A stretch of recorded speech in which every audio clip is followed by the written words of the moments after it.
passing National Infrastructure Fund Bill, which I am sure His Excellency the President is going to assent to on Monday to become law. This country must move to the next level.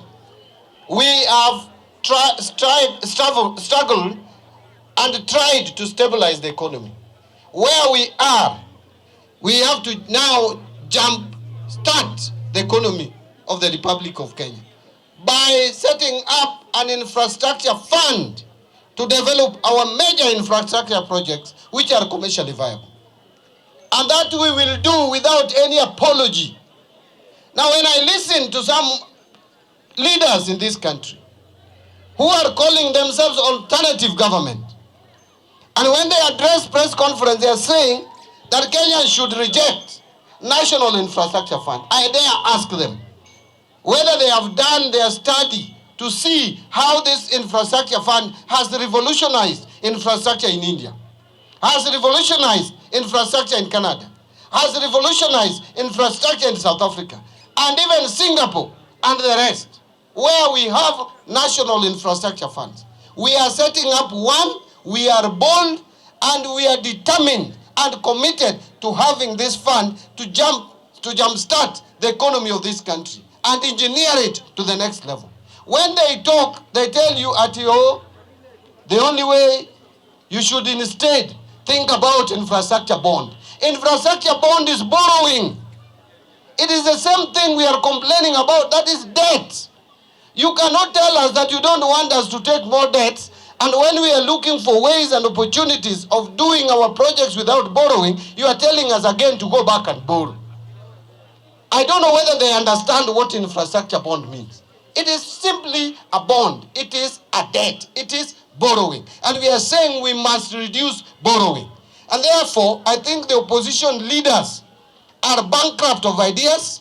Let them not even attempt to educate us, because they don't understand even how the National Infrastructure Fund is going to operate. And then they are challenging me that I should go back to National Assembly. To do what? National Assembly is already satisfied. They have understood me. If you have not understood me, it is your problem. It is not the problem of National Assembly. And I want to advise the opposition what Raila used to do. Raila set up an economic council where I was seated. I was a member of that economic council. We were with Nderitu Mureithi in that economic council and other people. We were advising Raila on economic matters. You don't just wake up from your house and you have no background in economics, finance, or you come out and you start talking economy. You can't understand economy if you are not an economist or an accountant or a financial expert. You need to be advised.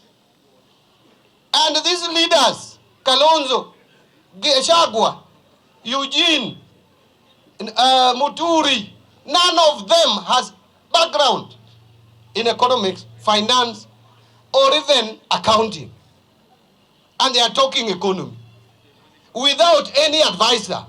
You look at them, there is not even a first-year economic student standing with them. How do they understand what we are trying to do? No wonder they are coming up with crazy ideas and exposing their lack of knowledge of how National Infrastructure Fund is supposed to operate.